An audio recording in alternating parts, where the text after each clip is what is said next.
नमस्कार दोस्तों, स्वागत है आपका अपने चैनल भक्ति में शक्ति पर। खाटू श्याम बाबा का प्रसिद्ध मंदिर राजस्थान के सीकर जिले में स्थित है। खाटू श्याम जी को भगवान श्री कृष्ण का अवतार भी माना जाता है। देश के करोड़ों लोग खाटू श्याम जी की पूजा करते हैं। खाटू श्याम जी के मंदिर में हर वक्त भक्तों का तांता लगा रहता है और विशेष रूप से होली से कुछ दिन पहले सीकर जिले में खाटू श्याम जी का विशाल मेला आयोजित किया जाता है, जिसमें राजस्थान सहित अन्य प्रदेशों के श्रद्धालु भी बाबा के दर्शन करने आते हैं। खाटू श्याम जी की कहानी महाभारत काल से शुरू होती है, जिसमें उनका नाम बर्बरीक था। बर्बरीक भीम का पौत्र और घटोत्कच का पुत्र था। बर्बरीक बचपन से ही एक बहुत अच्छा योद्धा था। बर्बरीक ने अपनी माँ से युद्ध कला सीखी थी। बर्बरीक देवी शक्ति का बहुत बड़ा भक्त था। एक बार बर्बरीक ने देवी शक्ति की कठोर तपस्या की। बर्बरीक की कठिन तपस्या से देवी शक्ति वहां प्रकट हुई। आंखें खोलो पुत्र। प्रणाम माते। तुम्हारा कल्याण हो पुत्र। मैं तुम्हारी तपस्या से अति प्रसन्न हूँ। बोलो, क्या वरदान चाहिए? माते, आपने तो मुझे दर्शन देके ही कृतार्थ कर दिया। अब तो बस एक ही अभिलाषा है, आप अपना आशीर्वाद मुझ पर सदैव बनाए रखिए, जिससे मैं अपना संपूर्ण जीवन दीन दुखियों की सहायता करने में व्यतीत कर सकूं। माँ, तथास्तु। तुम सदा दुर्बलों का सहारा बनोगे। मैं तुम्हें ऐसी शक्ति प्रदान करूंगी जो तीनों लोकों में किसी के पास नहीं है। पर याद रहे, तुम्हें इन शक्तियों का दुरुपयोग नहीं करना है। भगवती शक्ति ने बर्बरीक को 3 दिव्य बाण वरदान स्वरूप दिए। वे बाण अपने लक्ष्य को भेद कर वापस लौट जाते थे। इसी वजह से बर्बरीक अजय हो गया। बर्बरीक अपनी माता के पास पहुंचा और देवी शक्ति के दिए हुए वरदान के बारे में उन्हें बताया। माँ, मैं भी कौरव पांडव के युद्ध में जाना चाहता हूँ। मेरे युद्ध में जाने की बहुत इच्छा है माँ। पुत्र बर्बरीक, मैं जानती हूँ तुम एक महान योद्धा हो, इसीलिए मैं तुम्हें रोकूंगी नहीं। पर मुझे वचन दो कि तुम्हारे का सहारा बनोगे। तुम युद्ध में हारने वाले की तरफ से ही लड़ोगे। मैं आपको वचन देता हूँ माँ कि मैं युद्ध में हारने वाले की ही तरफ से लड़ाई करूंगा। अपनी माँ को वचन देकर बर्बरीक ने घोड़ी पर सवार होकर और देवी शक्ति के दिए हुए 3 बाणों को लेकर रवाना हो गया। भगवान कृष्ण तो अंतर्यामी हैं, वो ये सब लीला होते हुए देख रहे थे। भगवान कृष्ण जानते थे कि बर्बरीक केवल हारी हुई सेना की तरफ से ही लड़ेगा, और वो ये भी जानते थे कि कौरवों को भी बर्बरीक के इस वचन के बारे में पता है। बर्बरीक कौरवों का सहयोग कर पांडवों का विनाश कर देगा। इस प्रकार जब वो कौरवों की तरफ से लड़ेगा तो पांडवों की लड़ रही सेना कमजोर हो जाएगी। उसके बाद वो पांडवों की सेना में चला जाएगा। इस तरह वो दोनों सेनाओं में घूमता ही रहेगा। श्री कृष्ण को पता था, अगर बर्बरीक इस युद्ध में शामिल हुआ तो कोई भी सेना नहीं जीत पाएगी और अंत में कौरव पांडव दोनों का विनाश हो जाएगा और केवल बर्बरीक ही शेष रह जाएगा। इसलिए रास्ते में ही श्री कृष्ण ने ब्राह्मण का वेश धारण कर बर्बरीक को रोका। बर्बरीक को रोकने का अब एक ही उपाय है, मुझे बर्बरीक से उसके शीश का दान मांगना होगा। श्री महावीर योद्धा, तुम कौन हो? ये कुरुक्षेत्र की रणभूमि है। तुम कौरवों और पांडवों के युद्ध में क्या कर रहे हो? हे ब्राह्मण देव, मैं घटोत्कच का पुत्र बर्बरीक हूँ। मेरा प्रणाम स्वीकार कीजिए। मैं महाभारत के युद्ध में सम्मिलित होने आया हूँ।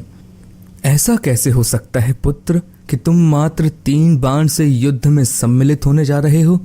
ब्राह्मण देव, ये बाण कोई साधारण बाण नहीं है। इनमें से मात्र एक बाण भी शत्रु सेना को परास्त करने के लिए पर्याप्त है, और ऐसा करने के बाद बाण वापस तरकश में ही लौट आएगा। अच्छा, तो फिर इस पीपल के पेड़ के सभी पत्तों को छेद कर दिखाओ जरा। बस इतनी सी बात ब्राह्मण देव, अभी किए देता हूं। बर्बरीक ने ब्राह्मण रूपी श्री कृष्ण की चुनौती स्वीकार कर ली।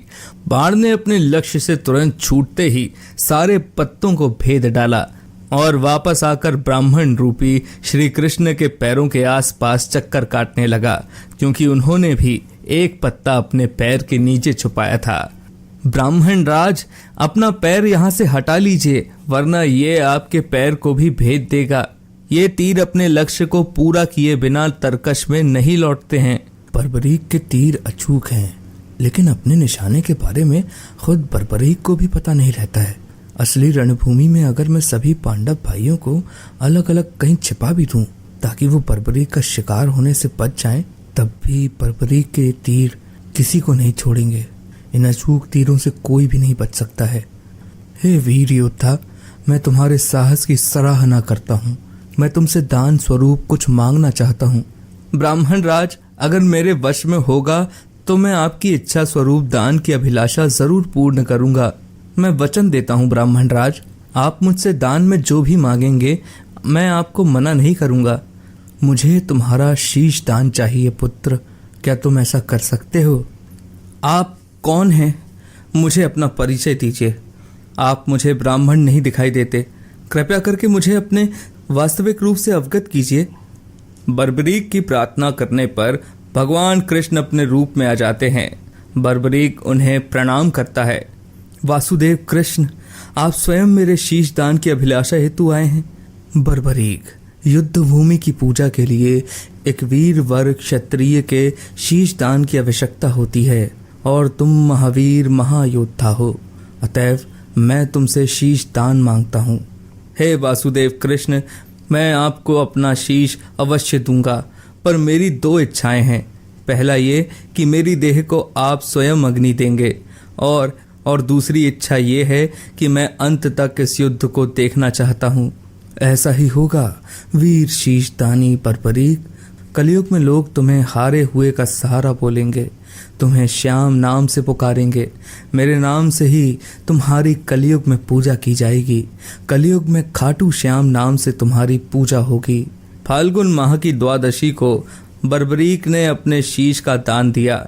बर्बरीक को ब्रह्मा जी ने एक श्राप दिया था, जिसके मुताबिक उनकी मृत्यु पृथ्वी लोक पर भगवान कृष्ण के ही हाथों होगी, तभी वो श्राप से मुक्त हो पाएंगे।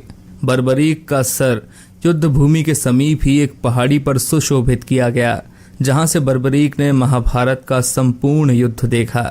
युद्ध की समाप्ति पर पांडवों में आपसी बहस होने लगी कि युद्ध में विजय का श्रेय किसको जाता है। इस पर श्री कृष्ण बोले, तुम सबको आपस में विवाद में पड़ने की कोई आवश्यकता नहीं है। बर्बरीक का शीश संपूर्ण युद्ध का साक्षी है, अतः उससे बेहतर निर्णायक भला कौन हो सकता है। ठीक है वासुदेव, फिर हम इस निर्णय को जानने के लिए बर्बरीक के पास ही चलते हैं। पौत्र बर्बरीक, तुमने तो युद्ध को बहुत ध्यान से देखा है, क्या तुम बता सकते हो हम सब वीरों में से इस युद्ध को जीतने का श्रेय किसे जाता है? श्री कृष्ण ने ही इस युद्ध में विजय प्राप्त कराने में सबसे महान कार्य किया है। उनकी शिक्षा, उनकी उपस्थिति, उनकी युद्ध नीति निर्णायक थी। मुझे तो युद्ध भूमि में सिर्फ वासुदेव कृष्ण का सुदर्शन चक्र घूमता हुआ दिखाई दे रहा था, जो कि शत्रु सेना को काट रहा था। इस धर्म युद्ध को जीतने का संपूर्ण श्रेय भगवान श्री कृष्ण को ही जाता है। वीर बर्बरीक, तुम धन्य हो, तुमने बिल्कुल सही निष्कर्ष दिया है।